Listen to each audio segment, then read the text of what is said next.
दोस्तों, हमने नाग नागिन के कई किस्से कहानियां सुने हैं जिसमें नागिन अपने साथी नाग के मरने के बाद विकराल रूप धारण कर लेती है और मारने वाले से बदला लेती है। ऐसे में दोस्तों, हर एक इच्छाधारी नागिन के पास उसकी नागमणि जरूर होती है। कहते हैं जब स्वाति नक्षत्र की पहली बारिश होती है तो उसकी पहली बूंद कोबरा सांप के अगर मुंह में चली जाए तो वो सांप अपने मुंह से नागमणि उत्पन्न करता है। जब एक सांप नागमणि पा लेता है तो उसमें कई सारी शक्तियां आ जाती हैं, जैसे कि नाग का मनुष्य रूप धारण करना, मन चाही जगहों पर पलक झपकते ही पहुंच जाना, अपना आकार कितना भी बड़ा कर देना और कितना भी छोटा कर लेना। ये सभी शक्तियां उसके पास आ जाती हैं। कहते हैं नागमणि की रोशनी बहुत ही ज्यादा तेज होती है कि इसका प्रकाश कई किलोमीटर दूर से भी देखा जा सकता है। परंतु दोस्तों, एक इच्छाधारी नागिन अपनी नागमणि को हमेशा लोगों की नजरों से छुपा कर रखती है, परंतु जब भी कोई उसकी नागमणि उससे छीन ले तो नागिन का गुस्सा 7वें आसमान पर होता है। ऐसी ही एक सच्ची घटना आज मैं आपको बताने वाली हूँ, जो कि बिहार के दरभंगा के एक ऐसे गांव में घटित हुई जो कि जंगल के बिल्कुल करीब बसा हुआ है। इसी गांव में कपिल और दिनेश नाम के 2 व्यक्ति रहते थे। दोनों की काफी अच्छी दोस्ती थी और दिन के समय दोनों अपनी बकरियों को चराने के लिए जंगल साथ जाया करते थे। उसी जंगल में एक इच्छाधारी नागिन अपने नाग के साथ रहती थी और अपनी नागमणि की रखवाली किया करती थी। एक बार दिनेश की एक बकरी घने जंगल के अंदर चली गई तो दिनेश ने कपिल से कहा कि तुम आज मेरी बाकी बकरियों को अपनी बकरियों के साथ घर ले जाओ। मैं तो अपनी उस बकरी को ढूंढ करके घर लाता हूँ जो शायद जंगल में थोड़ा अंदर चली गई है। उधर नागिन भी अपना भेष बदल कर तथा मनुष्य रूप धारण कर नाग को नागमणि की रक्षा के लिए छोड़ गाँव में भ्रमण को निकल गई थी। जब दिनेश अपनी बकरी को ढूंढता हुआ उस जगह पहुंचा जहाँ एक पेड़ के नीचे बने बिल से तेज रोशनी आ रही थी तो उसे लगा कि ये कोई कीमती हीरा या फिर आभूषण उसके नीचे हो सकता है। तो उसने उस पेड़ की ही टहनी को तोड़ा और एक बड़ा सा डंडा बना लिया और उस बिल को जोर जोर से मारकर तोड़ने लगा। उस बिल को तोड़ते समय दिनेश बहुत तेजी से डंडे से वार कर रहा था, जिसमें से 2 चोट नाग के बिल के अंदर मौजूद नाग को भी लग गई और नाग ने उसी समय अपना दम तोड़ दिया। जब दिनेश ने मरे हुए नाग को देखा और उसके पास तेज चमकती मणि को देखा तो वो समझ गया कि वो चमकती चीज नागमणि ही है। उसने पहले नाग को डंडे से हिलाया और ये सुनिश्चित किया कि नाग मर गया है या जिंदा है। फिर उसने जब देखा कि नाग तो मर गया है तो उसने अपनी जेब से रुमाल निकालकर उसके अंदर उस नागमणि को रख लिया और भागता हुआ तेजी से घर को निकल गया और भूल गया कि वो बकरी को ढूंढने जंगल में आया था और वो बकरी अभी भी जंगल में रह गई। इधर जब नागिन वापिस अपने बिल की तरफ लौटी तो जैसे ही उसने नागमणि गायब पाई और अपने नाग को मरा हुआ देखा तो वो गुस्से से आग बबूला हो गई। उसने अपनी शक्ति से नाग की आंखों में देखकर जान लिया कि यह हरकत किसकी है। देखा जाए तो दोस्तों, दिनेश ने बहुत बड़ी गलती कर दी थी कि उसने नाग के शरीर को वैसे ही उस जंगल में छोड़ दिया। अगर वो नाग के शरीर को उसी समय जला देता तो शायद नागिन को दिनेश के बारे में पता ही नहीं चलता। उधर दिनेश बहुत खुश था क्योंकि उसे दुनिया की सबसे शक्तिशाली चीज मिल चुकी थी, यानी कि नागमणि मिल चुकी थी। दिनेश जब घर पहुंचा तो सबसे पहले उसने नागमणि अपने हाथ में पकड़ी और ये इच्छा जताई कि उसकी खोई हुई बकरी उसे मिल जाए। दोस्तों, चमत्कार ऐसा हुआ कि अगले ही पल वो बकरी उनके घर के दरवाजे पर थी।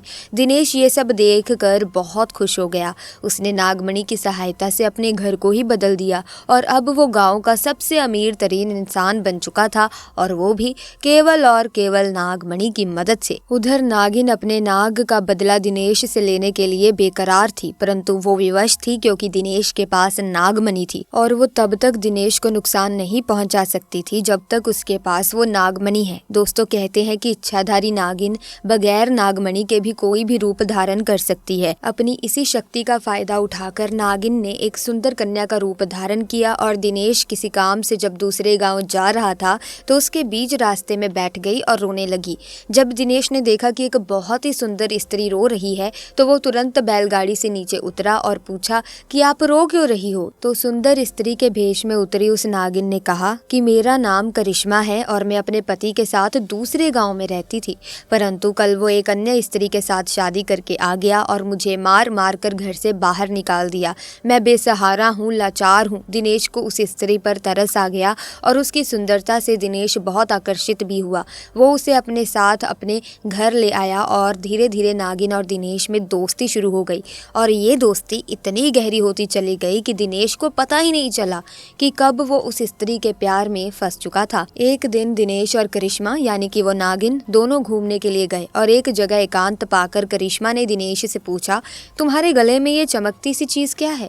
तो दिनेश बोला, अरे कुछ नहीं, एक साधारण सा आभूषण है। ये मुझे बहुत अच्छा लगा इसलिए मैं इसे गले में पहन लेता हूँ।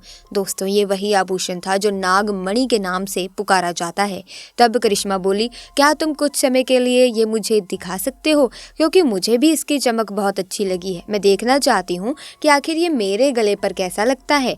इस पर दिनेश चिल्लाते हुए बोला, नहीं, मैं तुम्हें ये नहीं दे सकता हूँ। इसके बदले तुम कुछ और मांग लो, मैं तुम्हें दे दूंगा।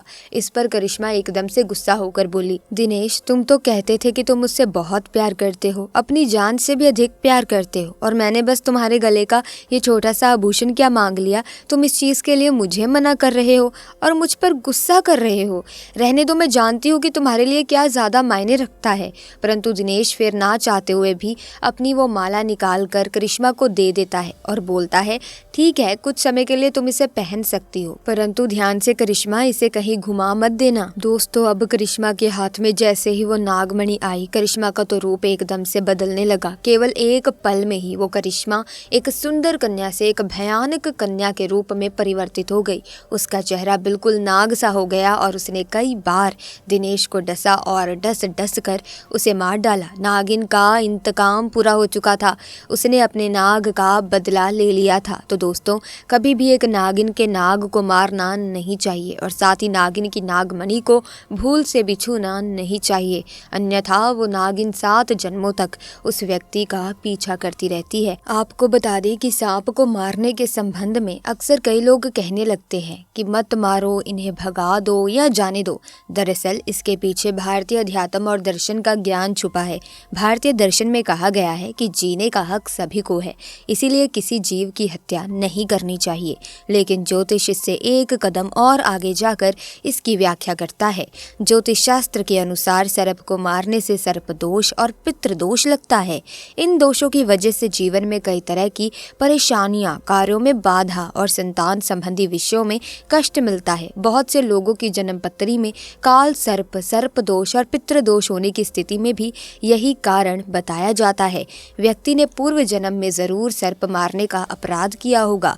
ऐसे में प्रिय दर्शकों, कभी भी सांप को मारने की गलती ना करें, वरना इसका अंजाम बहुत घातक हो सकता है। इसी के साथ आज की वीडियो में बस इतना ही।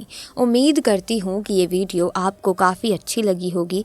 अगर हाँ, तो दोस्तों इस वीडियो को लाइक और शेयर करना बिल्कुल भी ना भूलें। और अगर आप भी भगवान भोले के भक्त हैं तो कमेंट सेक्शन में हर हर महादेव, जय नाग देवता ज़रूर लिखें। साथ ही चैनल को सब्सक्राइब करके बेल आइकन को प्रेस करें ताकि इसी तरह की वीडियोस की अपडेट आपको मिलती रहे। जल्दी मुलाकात होगी आपसे, तब तक के लिए आपका बहुत बहुत धन्यवाद।